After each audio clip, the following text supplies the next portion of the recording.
नमस्कार विद्यार्थी मित्रांनो, आज आपण मराठी या विषयासाठी लेखन कौशल्याचा अभ्यास करणार आहोत आणि आजचा आपल्या लेखन विभागातील घटक आहे बातमी लेखन।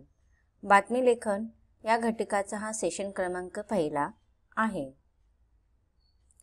दैनंदिन व्यवहारात घडणाऱ्या घटनांच्या बातम्या आपण वृत्तपत्रे, टीव्ही, रेडिओ यासारख्या माध्यमातून वाचत व ऐकत असतो। त्यामुळे घडून गेलेल्या घटना, घडत असलेल्या आणि घडणाऱ्या विविध घटनांविषयी आपला सविस्तर माहिती बातमीच्या माध्यमातून मिळत असते। बातमी लेखन हा घटक तुमच्या पाठ्यक्रमामध्ये ठेवण्यापाठीमागचा उद्देश म्हणजे विद्यार्थ्यांमध्ये बातम्यांसंदर्भात कला कौशल्य प्राप्त होणे। मग बातमी लेखनासाठी आवश्यक गुण कोणते आहेत?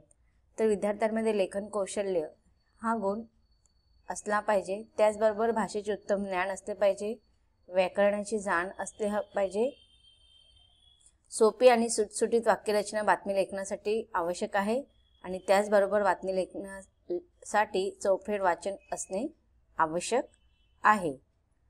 आता बातमीची विविध क्षेत्रे असतात। आपण वर्तमानपत्रामध्ये ज्या काही बातम्या वाचत असतो त्याच्यामध्ये आपण विविध क्षेत्र अभ्यासत असतो। सांस्कृतिक क्षेत्रातील बातम्या असतात, क्रीडा क्षेत्रातील बातम्या असतात, कृषी क्षेत्रातील म्हणजेच शेती संबंधी, क्रीडा म्हणजेच खेळासंबंधित वेगवेगळ्या जे खेळ असतात, खो खो, कबड्डी, क्रिकेटच्या मॅच याच्या संदर्भात बातम्या आपण नेहमी वाचत असतो। कृषी म्हणजे शेती संदर्भातील ॲग्रिकल्चर सुद्धा आपण त्याला म्हणतो। सांस्कृतिक म्हणजेच वेगवेगळ्या ज्या काही कार्यक्रम आयोजित केले जातात त्याच्या संदर्भात।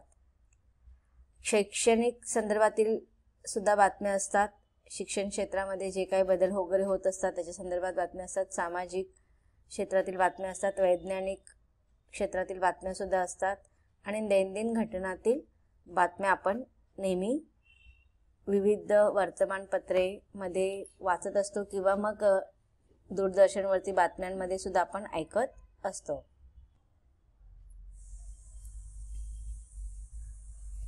बातमी लेखन हा जो घटक आहे त्याच्यामध्ये तुम्हाला वेगवेगळ्या प्रकारचे प्रश्न विचारले जातात। कृतीपत्रिकेमध्ये एखाद्या घटना प्रसंगाची किंवा एखाद्या समारंभाची माहिती देऊन त्या आधारावरती तुम्हाला बातमी लेखन करण्यास सांगितले जाते किंवा मग शाळेत परिसरात साजरे होणारे कार्यक्रम, उदाहरणार्थ मराठी भाषा दिन असतं, स्नेहसंमेलन असतं, शालेय घडामोडी, वृक्षारोपण, सहल, आपत्ती व्यवस्थापन इत्यादी विषयांवरती तुम्हाला बातमी लेखन तयार करायला सांगितले जातात। या सगळ्यांची माहिती देऊन तुम्हाला बातमी लेखनासाठी मुद्दे सुद्धा दिले जातात। बातमी लेखनासंदर्भातील मुद्दे, शब्द किंवा चित्रे यांच्या साहाय्याने तुम्हाला बातमी तयार करायला सांगितली जाते किंवा मग बातमी एखादी असते आणि त्यावरती तुम्हाला त्या संदर्भात तुम्हाला प्रश्न विचारले जातात। त्या प्रश्नांची उत्तरं तुम्हाला त्या बातमी लेखनाच्या संदर्भात अभ्यासून लिहायची असतात। बातमी लेखनाचे स्वरूप जर आपण जाणून घ्यायचं असेल तर त्याच्यामध्ये आपल्याला शीर्षक, बातमीचे स्रोत, स्थळ, दिनांक, बातमीचा शिरोगाभा, बातमीचा तपशील आणि विस्तृत बातमी या संदर्भ आपल्याला काटेकोरपणे माहिती लिहायची असते। सुरुवातीला जर शीर्षक आपण पाहिलं तर शीर्षक हे बातमीचा आरसा मानला जातो की शीर्षक वाचल्यावरतीच आपल्याला बातमीचा सगळा गाभा समजतो। संपूर्ण बातमीचा अर्क बातमीच्या शीर्षकामध्ये असतो। शीर्षक म्हणजे बातमीचा आत्माच होय। शीर्षक 2 शब्दांपासून काही शब्दांपर्यंतच असते, जास्त मोठा शीर्षक नसतो। शीर्षक नेहमी कमीत कमी शब्दात लिहिलेला असतो। शीर्षक आकर्षक असते, ते वाचताक्षणी वाचकांना बातमीच्या आशयाची ओळख करून देते। बातमीविषयी कुतूहल निर्माण करणे, वाचकांच्या मनामध्ये बातमी वाचण्याची उत्कंठा निर्माण करणे हे शीर्षकाचा हेतू असतो। त्यानंतर बातमीचा स्रोत म्हणजे बातमी कोणी लिहिलेली आहे, कोणी दिलेली आहे हे ह्या भागामध्ये आपण सांगतो। तुम्हाला याआधी पण बातमी लेखनाचे जे काही सेशन मी घेतलेले त्याच्यामध्ये सांगितलेलं आहे की बातमी लेखनामध्ये आमच्या वार्ताहराकडून आमच्या प्रतिनिधीकडून किंवा मग आमच्या वृत्तसंस्थेकडून, वृत्तसंस्था ज्या असतात त्यांच्याकडून, वार्ताहराकडून असे शब्द तुम्ही लिहायचे आहेत. शीर्षकानंतर या ओळी आपण जे टायटल लिहितो, शीर्षक लिहितो, त्याच्यानंतर मग आपण बातमीचा स्रोत लिहितो आणि त्यानंतर मग येतं स्थळ आणि दिनांक. बातमी सांगितली, जी घटना घडलेली आहे ती कुठे घडलेली आहे, कधी घडलेली आहे, हे यामध्ये सांगितलं जातं. बातमीच्या सुरुवातीलाच स्थळ म्हणजे जर शहराचं, गावाचं नाव लिहिलं जातं. मुंबई, दिनांक, जी काही दिनांक असेल ती लिहिलेली असते. आणि त्यानंतर मग आपण बातमीला सुरुवात करतो.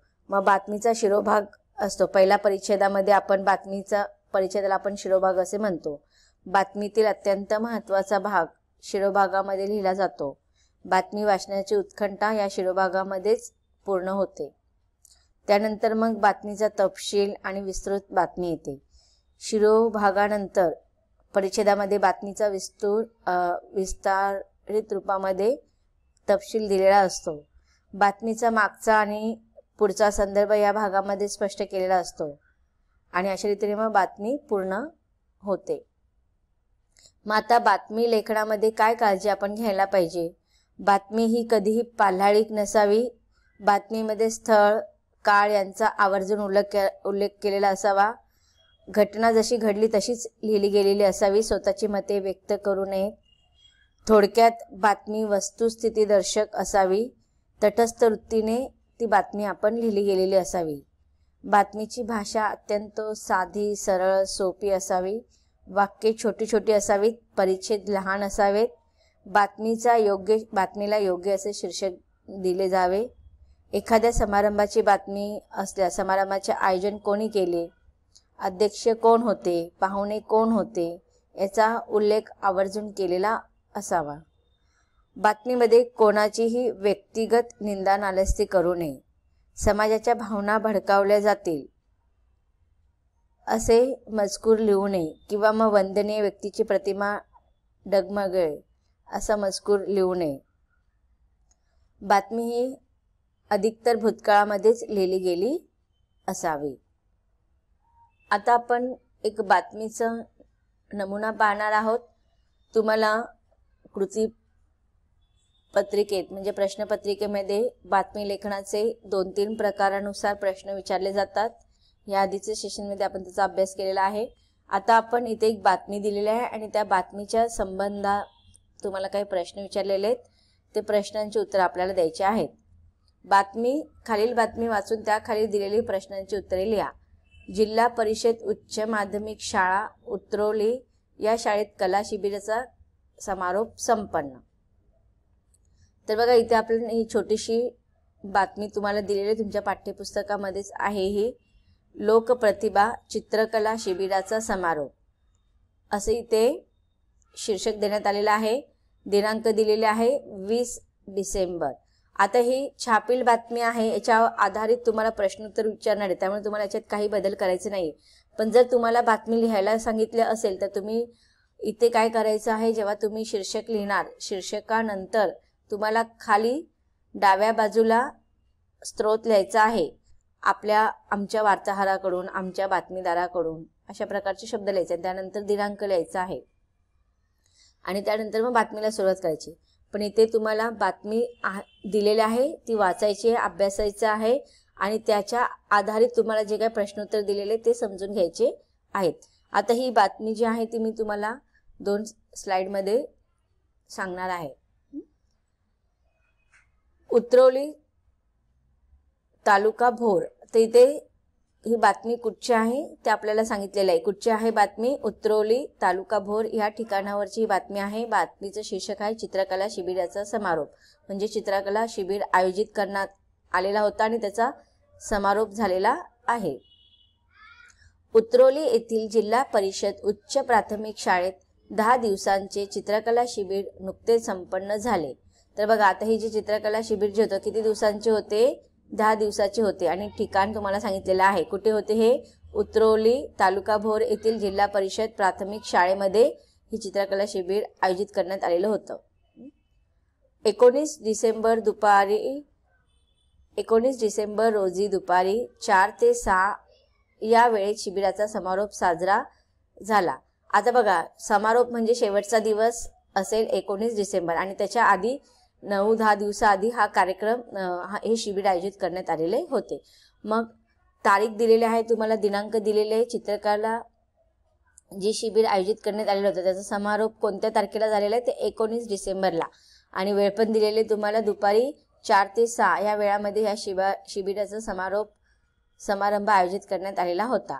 या शिबिराची सांगता कोणी केलेली आहे, तर प्रसिद्ध चित्रकार श्री अविनाश शिवतरे यांच्या 6 प्रात्यक्षिक मनोगताने करण्यात आलेली आहे. तर तुम्हाला हे सगळं व्यवस्थित वाचायचं आहे आणि लक्षात ठेवायचं आहे, कारण की तुम्हाला याच्यावर आधारित प्रश्नोत्तर द्यायचे आहेत. आपल्या जीवनातील कलेचे महत्त्व सांगताना प्रत्येकाने कोणती ना कोणती कला शिकणे आवश्यक आहे, हा विचार त्यांनी आपल्या मनोगतातून व्यक्त केला. समारंभाचे अध्यक्षस्थान शाळेचे मुख्याध्यापक श्री सदाशिव शिंदे यांनी भूषवले. आता या समारंभाचे अध्यक्षस्थान कोणी भूषवलेले होते, तर शाळेचे मुख्याध्यापक श्री सदाशिव शिंदे यांनी. कला शिक्षिका श्रीमती सुनीता सोमन ह्या कार्यक्रमाचे प्रमुख पाहुणे होते व कला शिक्षिका श्रीमती सुनीता सोमन यांनी प्रमुख पाहुणे व उपस्थितांचे आभार मानले. तर ह्या प्रमुख पाहुणे आणि उपस्थितांचे आभार कोणी मानलेले होते, कला शिक्षिका म्हणजे चित्रकलेच्या शिक्षिका श्रीमती सुनीता सोमन यांनी आभार प्रदर्शन मांडलेले होते, आभार व्यक्त केलेले होते. या निमित्ताने सर्व 25 शिबिरार्थीच्या चित्रांचे प्रदर्शन भरवण्यात आले होते. मग या शिबिरामध्ये जवळजवळ 25 शिबिरार्थींनी त्यांच्या चित्रांचे प्रदर्शन केलेले होते. त्याला रसिकांचा उदंड प्रतिसाद मिळाला. तर विद्यार्थी मित्रांनो, अशा रीतीने ही बातमी आपण पूर्ण वाचलेली आहे. आता त्याच्यावर आधारित आपण प्रश्न पाहूया. प्रश्न तुम्हाला विचारलेले, आपण पहिल्या प्रश्नांचं वाचन करून घेऊया. प्रश्न क्रमांक पहिला, कोणते लिहा. अ, समारंभाचे प्रमुख पाहुणे. आ, समारंभाचे अध्यक्ष. ई, चित्रकला प्रदर्शनात प्रतिसाद देणे. दुसरा आहे चौकट पूर्ण करा. शिबिरार्थींची संख्या, शिबिरार्थींनी शिबिरात केलेली कला, शिबिराचे ठिकाण आणि शिबिर सुरू झालेली तारीख. तर विद्यार्थी मित्रांनो, आता व्हिडिओ पॉज करायचे आणि पटकन ह्या प्रश्नांची उत्तरं लिहायची आहेत. नंतर आपण हे रिचेक करणार आहोत. चला, तर विद्यार्थी मित्रांनो, आता आपण ह्या प्रश्नांची उत्तरं तुम्ही बरोबर लिहिलेली आहेत की नाही ते पडताळून पाहूया. सगळ्यांनी उत्तर लिहिलेली असतील ती रिचेक करायची आहेत. पहिला प्रश्न आहे तुम्हाला कोणते लिहा. याच्यामध्ये पहिला प्रश्न आहे समारंभाचे प्रमुख पाहुणे कोण आहेत, प्रसिद्ध चित्रकार श्री अविनाश शिवतरे. आलं का सगळ्यांचं उत्तर बरोबर? Very good. प्रश्न आ, समारंभाचे अध्यक्ष कोण होते, प्राथमिक शाळेचे मुख्याध्यापक श्री सदाशिव शिंदे. चित्रकला प्रदर्शनास प्रतिसाद देणारे रसिक. आले का ह्या सगळ्यांच्या प्रश्नांची उत्तरं बरोबर? Very good, good. प्रश्न क्रमांक 2 आता आपल्याला पाहायचं आहे. प्रश्न क्रमांक 2 आहे चौकट पूर्ण करा. आता चौकटीमध्ये उत्तर द्यायचे आहेत. शिबिरार्थींची संख्या किती होती? 25. अगदी बरोबर.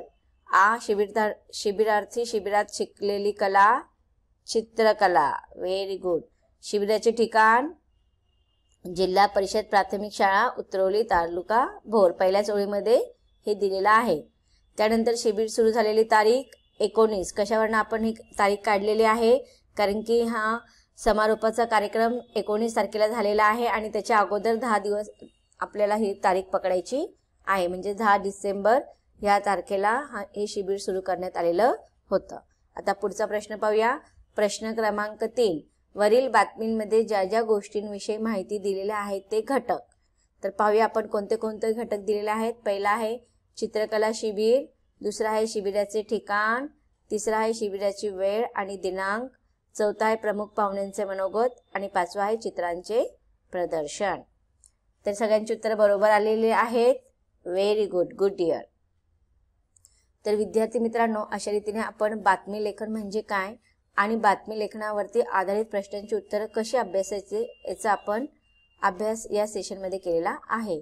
हा सेशन इथे संपतो. धन्यवाद.